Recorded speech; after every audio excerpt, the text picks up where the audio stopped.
UFC 211, we're in Dallas. Thank you, Fierce Supply. Check it out, fiercesupply.com. This is my friend Mike Brown. How you doing? And Mike, cheers. Thanks for hanging. Thanks for having me. It is late night on the Thursday, and we should have a sip after you cheers, right? That's like some kind of thing.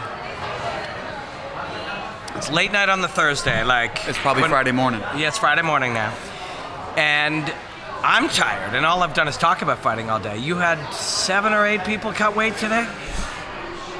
Yeah, well, I'm only really cornering 3, so I'm only helping 3 with this type of thing. So, but you have your team has 9 fighters. The whole card. Yeah, basically. Well, there's the Joanna and Junior, of course, the 2 title fights.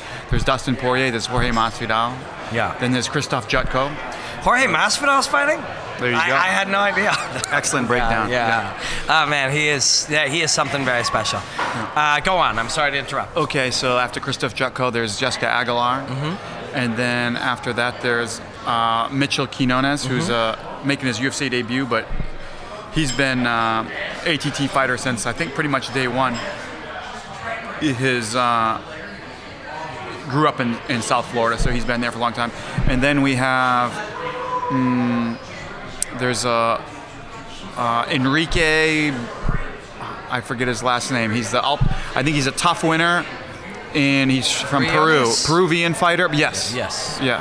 And then from there we have, I think the last one is, he's a newer fighter to our team. He's a Russian guy, and I can't pronounce his name. It is crazy when your team is putting out so many high-level fighters that you can't even keep a few of the names straight. That is really wild. It's wild. Well, it's crazy how big the team is, that there's actually like really good UFC fighters that don't get a lot of attention because everybody's spread so thin. But not that they need it, because there's actually so many great fighters. You could learn so much. Most of the fighters could be coaches at a lot of gyms, really. So you do a lot of learning that way. It's true. Before Mark hit record, we were talking about being able to love your job. Yeah. Like when you're growing up, you don't even hope you're going to do something as cool as coach UFC fighters or be a featherweight champion of the world. You know, like even though and you're exhausted right now, you have to be tired right now. Yeah, it's been a long day. It has. But even now, you're like, what I do is pretty cool. Yeah, it's not working. That's for sure. It's my passion. It's your passion. Yes. You know, it's what we do for fun. It's if I was like crazy wealthy, independently rich, I would be doing the same thing for free and just talking about fighting, analyze fighting, breaking it down, and trying to get better myself. Yeah. You know, within the process, I really enjoy also trying to improve myself. You know, even not as a competitor, just for fun, for the love of the art and the sport. I was talking to Duke Rufus today, and he was talking about the martial arts mentality. And on some level, it's just about growing as a human being. You know, you're figuring out how to get better at doing an armbar or stopping an armbar or getting back up or taking somebody down. But the process of learning to get better at something carries over into everything in your life. Drinking red wine, for example. You're pretty good at that. It appears. That's my beverage of choice. Yeah? Yeah. I prefer. Yeah. But that is a part of it. It's not just getting better as a fighter, but it teaches you how are you a father? No. No. You could one day potentially become a father. I have 2 dogs. That's it. Those are my kids. Yeah. Well, you could become a better dog owner. That's right. You know, through studying the martial arts. You're married? Pretty much. Yeah. Been with the same girl for going on 7 years, so that's pretty much married. And at what point does she go, God, all you guys do is talk about fighting? No, she's not bad, actually. She's a fight fan too, so it makes it much easier.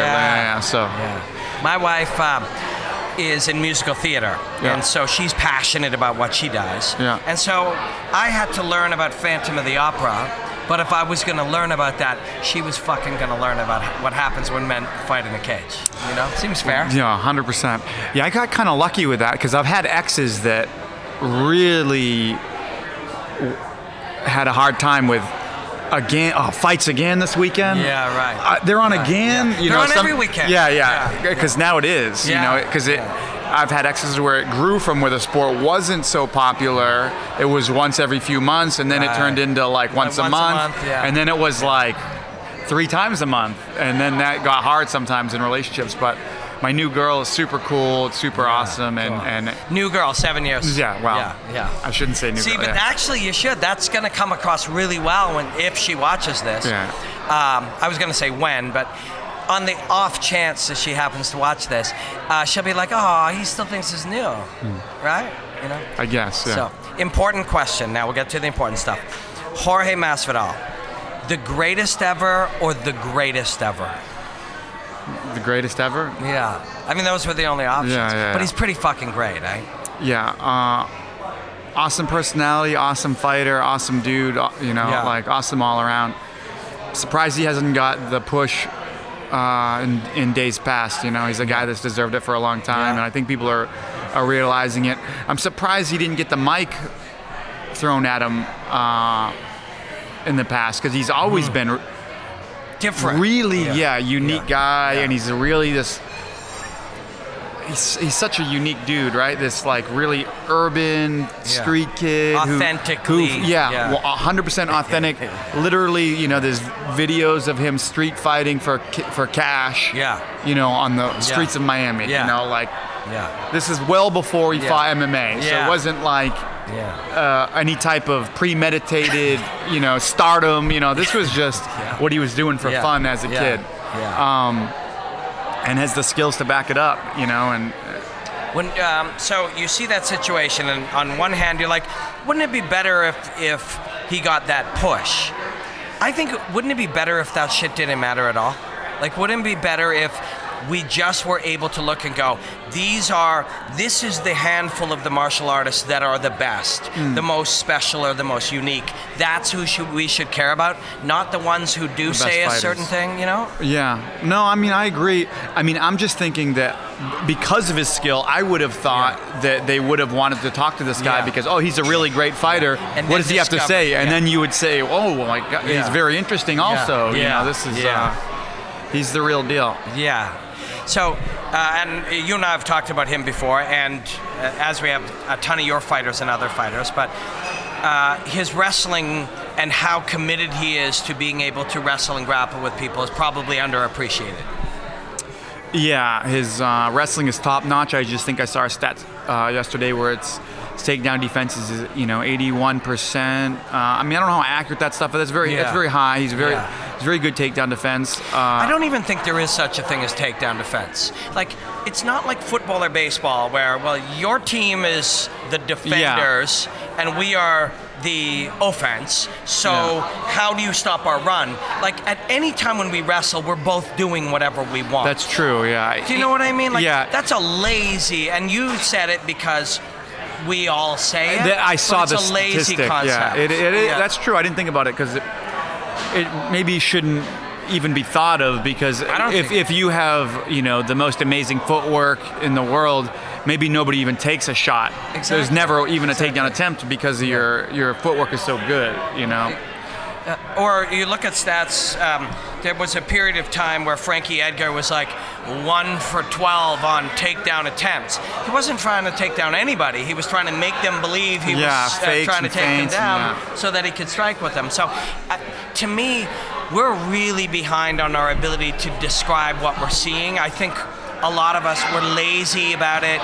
We take the language that's being used and we just kind of say, well, I guess we'll always use this language. But whether I grab your leg in wrestling, in the sport of wrestling, the fact that I may have grabbed your leg or something, nobody in wrestling thinks of it as now you must defend the takedown. That's just a position we're wrestling from. Yeah, or takedown. Oh, that's in a takedown attempt. Yeah. I see what you're saying. Yeah. It's a good point.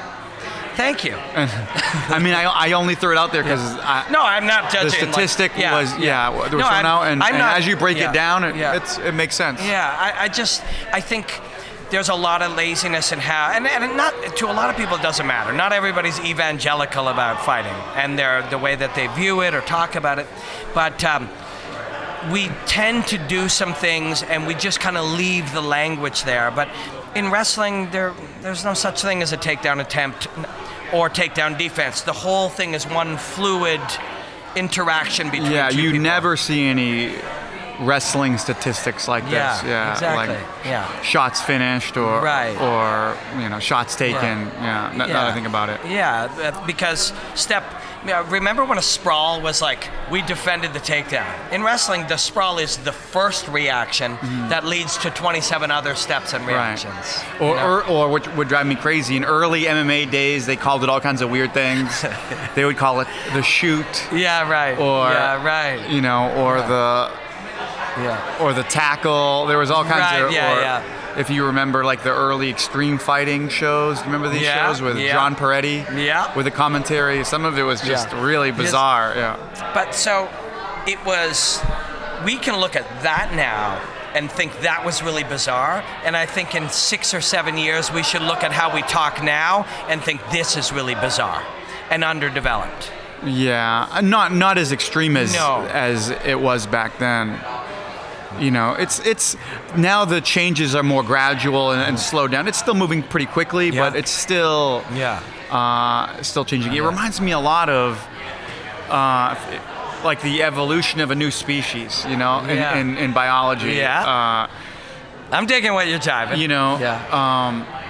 It used to be in the day you could be like an Abu Dhabi champion and be a UFC champion like at the same time, concurrently, right? This was very easy and possible. It was almost like the sports were pretty much the same, like submission grappling and UFC. And now the submission grappling has evolved so much around the rules that it's so different than what it used to be. Sure. It's no longer self-defense, right? As soon as you remove punching, it's going to evolve a different way. But even then, it was the same rules as it is now, but people are weaving their way around the rule set and playing specifically into those rules and getting so good and so precise at how to maneuver and score and take advantage of those rules that it no longer looks anything like Abu Dhabi did when it first started, right? The Abu Dhabi World Championships. And same as MMA fighting, right? Hoist Gracie in 1993 looks nothing like a UFC champion today. It's true, and I do believe the potential is there that in 2027 we'll look at the John Jones in 2017 the way we looked at Hoist Gracie there. I think that is possible. I think we can evolve. Oh, for sure. On deeper just levels. How many years will it be until it's 30 it's or that. 5? Yeah. 5, there'll be some changes. 10, it'll be all right. Now it's 20. Now it's like probably won't look. The changes build on the changes. It's really cool to see new techniques come in, new techniques go out. And even that, you wonder if that'll always be the case. Now it's the case because, whether you're the coach or the fighter or an individual's brain, there's only so much we can concentrate on at one time. We have limitations on what we can sort of deal with. And so eventually we just kind of slack off on leg locks. They fall out of fashion, so we focus our training on something else. As soon as that happens, somebody is in a position to get you with that thing, it is.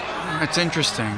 Like footlocks are one you don't see. When's the last time you saw a footlock in a UFC event? Well, you see guys use the threat of the heel hook to get a reaction to change a position. You do have to react. But that's it. But like a knee bar. I remember I was so shocked. This was now maybe, 5 or 6 years ago when I think Chris Lytle hit one. And that was, it hadn't been done in so long. It's true. It's true. And then you go back earlier, and in Pancrase, it was all leg locks. You remember, like early. They also have those big boots, which that probably helped. didn't make it. You got nice grip on that. But I've never been good at a knee bar. Knee bars, I think, are like a difficult move to pull off. There's a whole lot of stuff there too. The bones are thick. The leg is thick. Some guys are crazy strong. You can't bend that leg. So when you're in there now, you've got all these crazy athletes, like say Yoel Romero. Like that's an insane athlete. You must be able to have an idea as a creative coach and just go, Yoel could probably do this, and offer it to him, eh? Actually, I don't work with Yoel Romero. He doesn't really train at Coconut Creek, the gym, the big one. He, I think he may own his own. He has been. He used to. Yeah. And Ricardo Laborio has a lot to do with his training, but he doesn't come to the big gym. He kind of stays at his own kind of satellite school down in near Miami. But I know what you're saying about a guy like that is capable of doing a lot more things than your average athlete can do. Or even things that you yourself as a good athlete could, kind of feel out the physical nature of what was achievable. But when you have this super athlete, you must be able to kind of take concepts and try them on the athlete. Like, who's the best athlete that you work with on a daily basis or on a weekly basis? Some of the best athletes at Coke. Will Brooks is a pretty sick athlete. You know, he's a guy who is crazy fast, crazy strong, picks things up really quickly. He might be one. Kyoji Horiguchi is maybe. He might be the most complete package at that gym with unbelievable speed, crazy strength, good endurance, and maybe the best work ethic in that entire gym, which is saying a lot with a bunch of crazy sick athletes, Wow. And how much better has he got than the last time we saw him fight? Crazy. Giant leaps and bounds. He's a guy who, man, I wish that he had another chance. I wish he had another chance at getting a title shot. He's still young, right? Yeah, of course. He's 26. Yeah. I mean, he fought for the title at 24, 23 or something, and it was before he was with us, so he didn't have... there's a lot of grappling details, subtleties, small things that he was missing, but I think it's coming together now. But these guys, actually, training with these guys makes me realize how inferior I am as an athlete. That's crazy. Doing this is funny. I remember going we'd do strength conditioning. You do these strength conditioning drills now, kind of the modern stuff that everybody's doing. You're doing jumps and explosive stuff and going over cones, and it'd be Will Brooks just going bing, bing, bing, and I'm struggling, knocking the stuff over. You realize wow, it's really a measurement. They've found ways to really measure how athletic you are. You know? And compare it. And you're I see how I'm inferior. I can't do that. It's undeniable. He can do something that I have a hard time doing. It used to not, when you lift weights, he's stronger. But when they start doing stuff and this is maybe even a little more kind of sports specific, it's interesting. So you mentioned Horiguchi. The game changes dramatically from weight class to weight class, right? Like a flyweight fight, Horiguchi, that fight is going to take place way on the outside, tons of blitzes, they're going to move and travel so much more distance in the course of a night than the heavyweight. And through, from flyweight to heavyweight and everything in between, there's subtle changes in how the game is played, right? Yeah, big time. To me, Stipe has been playing a smaller man's game on the feet. Do you see that? You see footwork concepts and more complex games that he's playing on the feet than most heavyweights. Yeah, he does use a lot more movement. Honestly, I haven't looked and broken his actual footwork down, but with 100%, he uses more motion, more movement. I haven't checked out the patterns, but he probably does have a higher punch count too than a lot of heavyweights. And he came on when he first came onto the scene. He's not a guy who I thought was going to be UFC champ, and it just kind of snuck in there. And I talked to one of his coaches today, Alex Cooper, and it's one of those things where you see it in the eye of a coach when he's talking about one of his fighters, where it's just the raw materials are so good. The Stipe's raw materials are so good.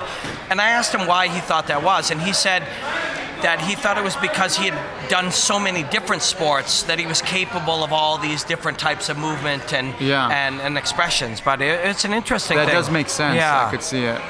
And of course, a little bit of wrestling, which always helps. That's a strong base, right? Yeah. So many of the UFC champs have wrestled at one time in their life, even for a little bit. So when I saw you at the MMA Awards, we were chatting, and I was chatting with Dean Thomas a little bit, who's also one of the coaches with your team. And on some level, Dean is looking to crack the code of how to beat the wrestler by not wrestling.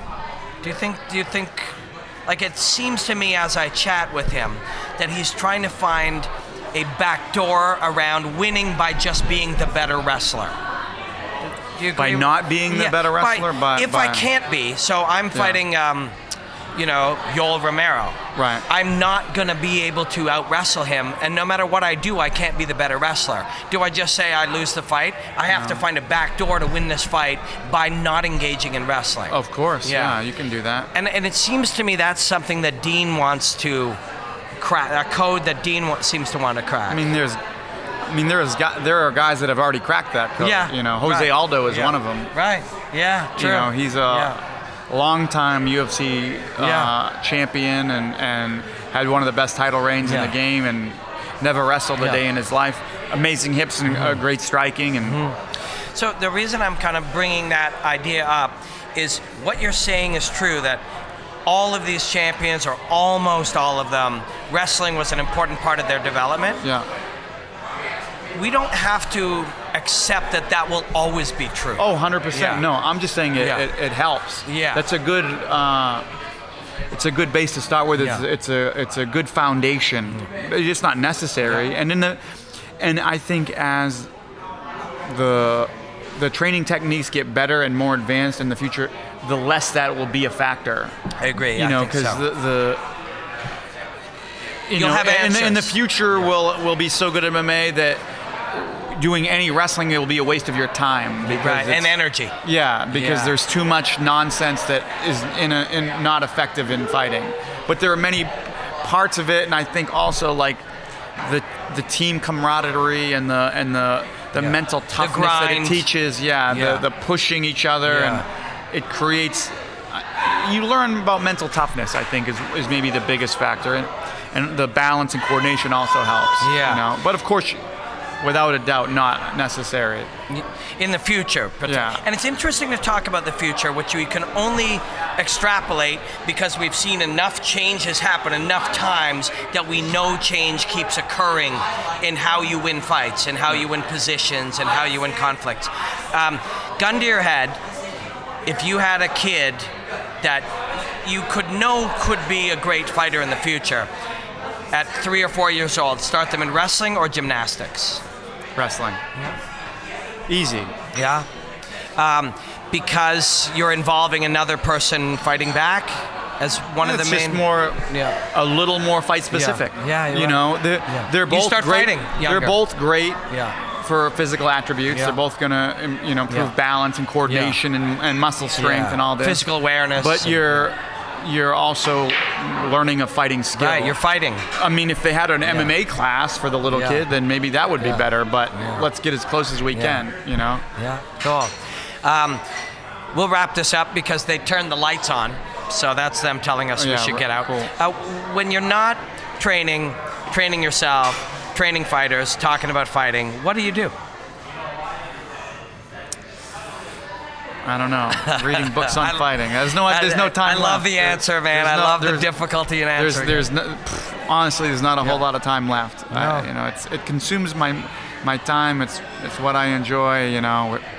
Me and the missus, we go to a comedy club and laugh a bit or watch a movie. But for the most part, it's where my life revolves around the sport. I will cheers to that, my friend. It is always my pleasure to hang out with you. That is a great life. Yeah. Cheers, Mike. Thanks, man. Thanks for having me, Robin.